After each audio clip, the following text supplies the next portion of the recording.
I've dreamed of having a perfect hourglass figure ever since I started belly dancing at 12, but I ended up inheriting my mom's lean genes and got a flat butt instead. So when I finally turned 26 and could actually afford butt lift surgery, I felt like I'd won the lottery. I found the clinic through my belly dancing group chat. Priya, a recent joiner, posted some amazing before and after pictures with a referral code, saying the price was insane for the results. Like any normal person, I looked them up. Their website was totally slick and professional. Their social media was constantly updated with posts, client success stories, and procedure details. I checked reviews on 3 different sites and mostly found 4- and 5-star ratings, with only a few complaints that seriously sounded like people hadn't followed the aftercare instructions. I even double-checked the doc's name, and he was totally legit.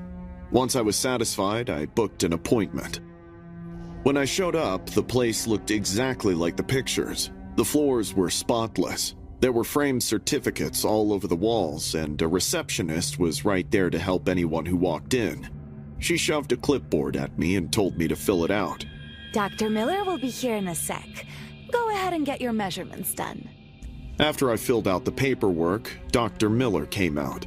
He walked me through the whole BBL procedure step by step. He covered what to expect after a week, after a month, how the transferred fat actually settles, what's normal for bruising and what isn't. I'd already read enough stuff that I had some real questions, and he answered every single one of them without hesitation. I walked feeling totally reassured, went home, and just counted down the days till the surgery. Dr. Miller was awesome. The surgery itself seemed okay. He really helped calm my nerves, too. I woke up sore and wrapped in those compression bandages. A nurse handed me a printout with the aftercare instructions and sent me on my way. The first couple of days were uncomfortable, but I handled it. I stayed in bed, took the pain meds, and followed every single instruction on that sheet. I was being super careful about doing everything right. On the 3rd day, I noticed the faint, sour smell oozing out. I told myself it was the bandages, maybe the topical ointment. I changed the dressing the way I'd been shown and tried not to spiral, but on day 4, it was stronger. I pressed gently around the surgical site and felt a warmth that was different from bruising. I called the clinic. Dr. Miller's answer was pleasant and quick. Some odor during healing is completely normal. Continue the aftercare regimen and call back if the pain increases significantly. I asked about the color change I was seeing. Some discoloration is expected with bruising, Mia. Give it a few more days. That's exactly what I did. By day 5, my skin looked weird. Instead of the purple and yellow bruising the doctor had talked about, it was a grayish-brown patch spreading from the center of where I got the shot, with uneven, almost splotchy edges. It looked like I was rotting from the inside. I snapped a picture and shot it over to the clinic's contact number, saying I was worried and needed them to call me back, but they didn't respond. I called again and got bounced to voicemail. I left a long message explaining how worried I was and begged them to call me ASAP. But a whole day went by, and I didn't hear a word. I even tried the second number on their website. It just kept ringing. I barely slept that night because of the pain. It was a deep ache that felt like something was building up inside of me with nowhere to go. By morning, I had a fever and could hardly move. The smell got so bad that I moved to the couch and threw open every window in the apartment. My sister drove me to the hospital. The ER doctor who examined me called in a colleague. They stepped near the door and spoke in low voices for a few minutes while I lay on the table staring at the ceiling. When they came back, their faces were pale. The substance injected during your procedure was not medical-grade filler. It was cooking oil. I heard the words and I knew what each one meant. It still took a second for them to actually connect and make sense to me. He broke down exactly what cooking oil does inside your body, how the tissue freaks out when it can't break down some foreign crap, and how that's when the tissue starts dying. He kept repeating the words, necrosis. We've started the treatment, but the final result will really depend on how fast we can fix the damage that's already there. I asked him if parts of me were dying. He didn't deny it. I've had 2 surgeries since that day, and there probably will be a third. The people who ran that clinic took the deposits, dissolved the business, and disappeared. My lawyer says cases like these are hard to prosecute because the entities vanish before there's anything solid to attach to. So, right now, nobody has been held accountable for what they put inside my body. I think about the group chat constantly, about the referral code, the person who posted those before and after photos, and whether they knew about the methods. And I think about how many other women clicked that same link, sat in the same clean waiting room, signed those same forms, and went home waiting for a call that was never going to come. I was one of them. The only difference is, I'm still here to talk about it. I matched with Connor on Tinder. He was 30-ish, sold car parts for a living, and played violin when he wasn't working. Our chats were decent, so when he asked to meet up in person, I didn't hesitate. We decided to meet downtown at this popular Italian restaurant. He was already sitting when I got there, but the moment he saw me, his face changed color. "Damn, you're flat as a surfboard!" He yelled it loud enough for heads to turn. He got up, saying he had shown up hoping for a woman and had gotten a plank of wood instead. A group of teen girls giggled across our table. I flushed and tried standing my ground, but Connor grabbed his wine glass, dumped it onto my face, and stormed out. I ran home crying, losing my mind over the embarrassment. By morning, I promised myself I'd fix my butt no matter what. I couldn't afford a lifting surgery.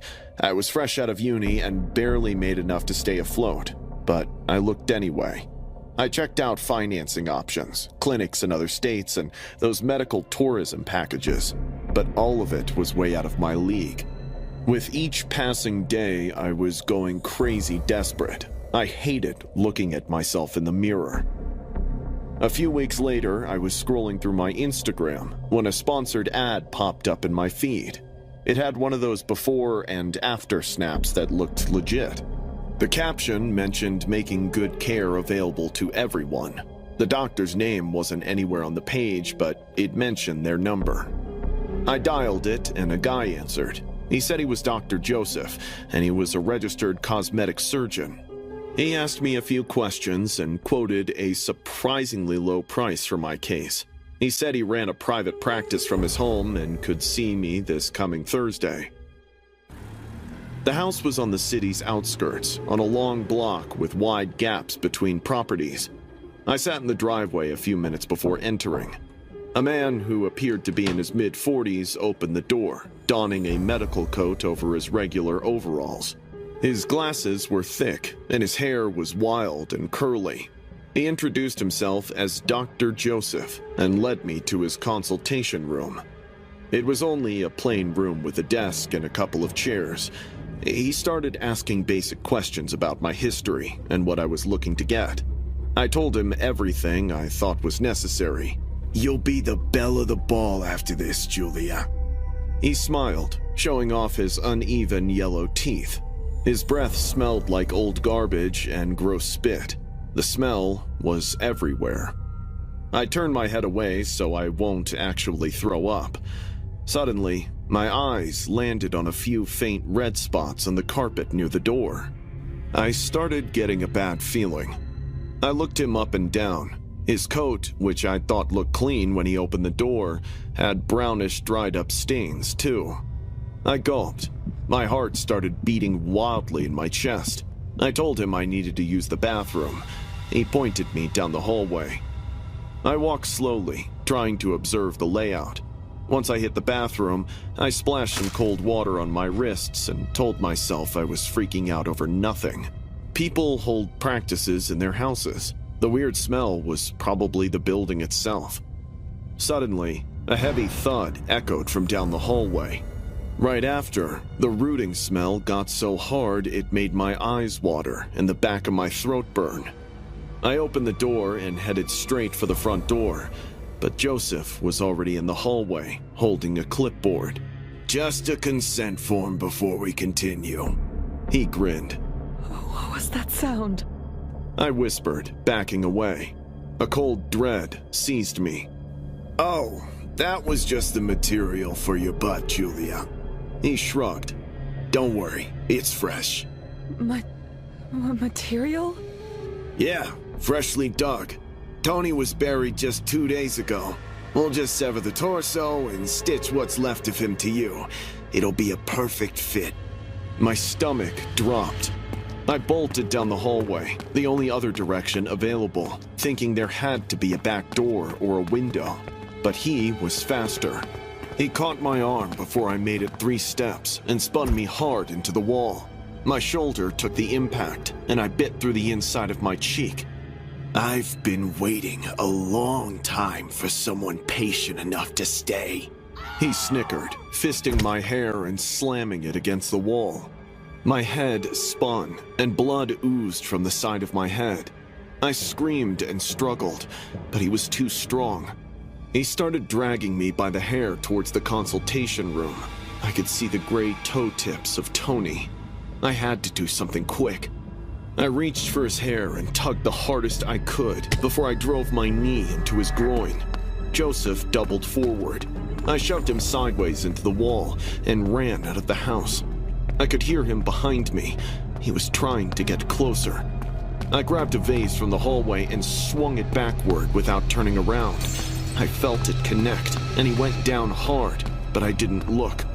I dashed out of the front door, got to my car, and drove to the nearest police station.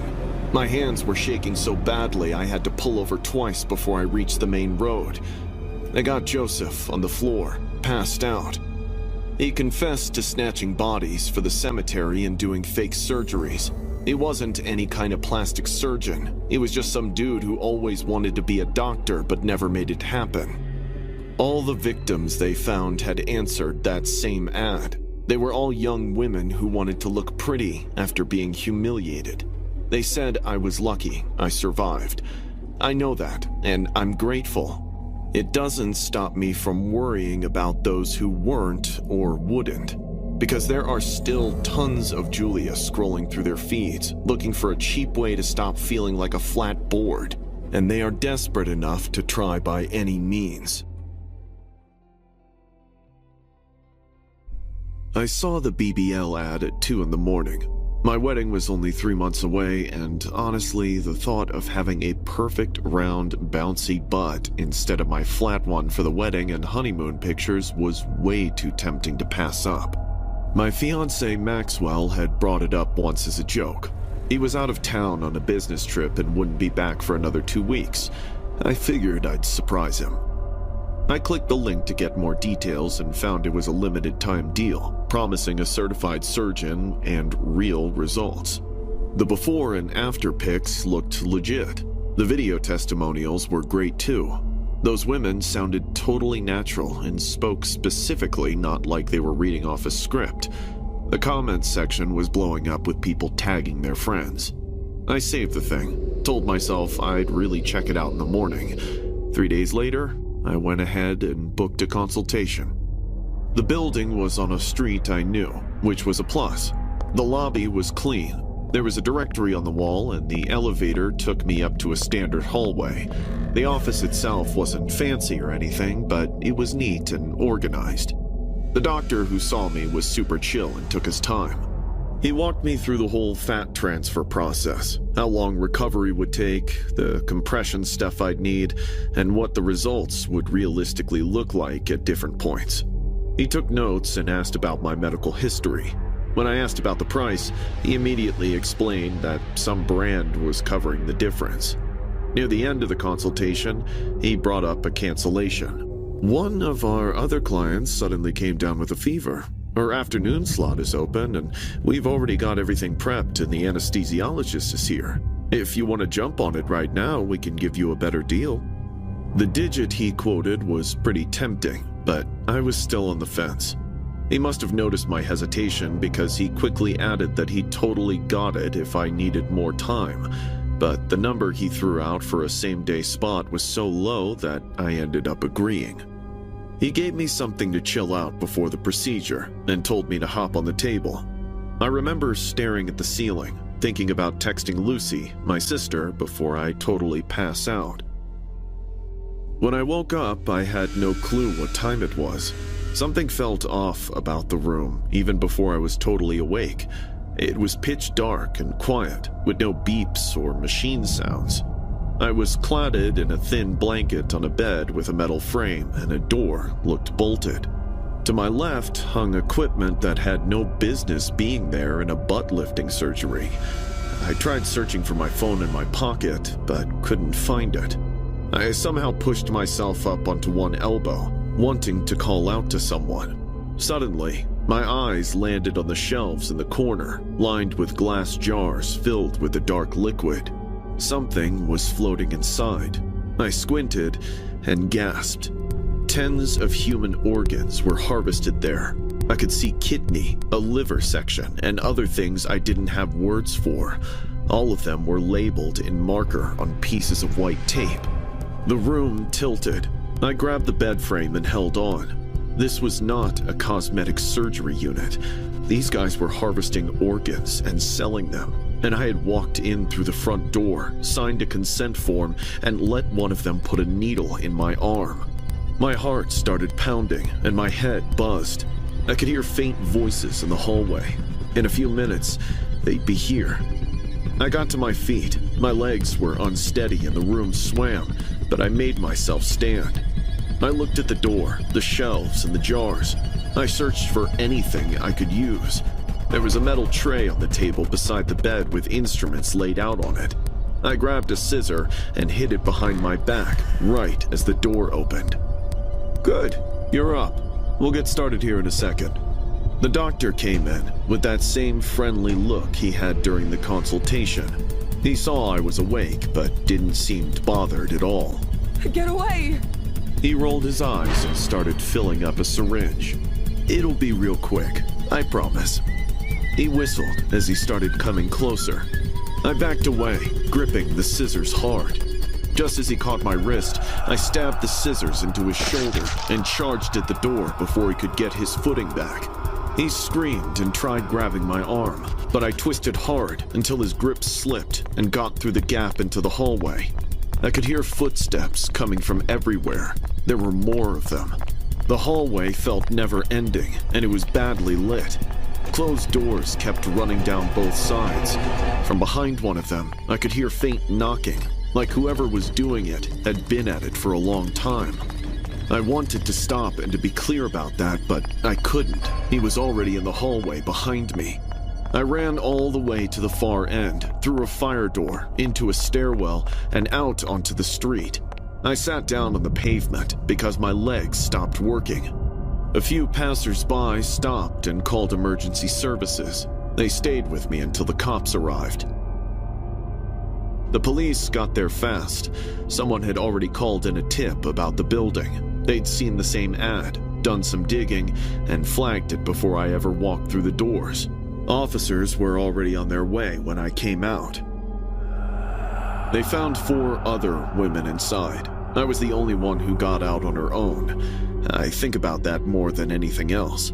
I know there was nothing I could have done in that hallway with them chasing me, but it doesn't stop the overthinking. The case is ongoing. I've been told not to discuss details publicly. I'll still warn the others to keep them from making the same mistakes I did, though. Don't trust everything you see on the internet, especially the offers that seem too good to be true, because all it takes is one mistake to cost you your peace of mind, sanity, and sometimes organs, or even life.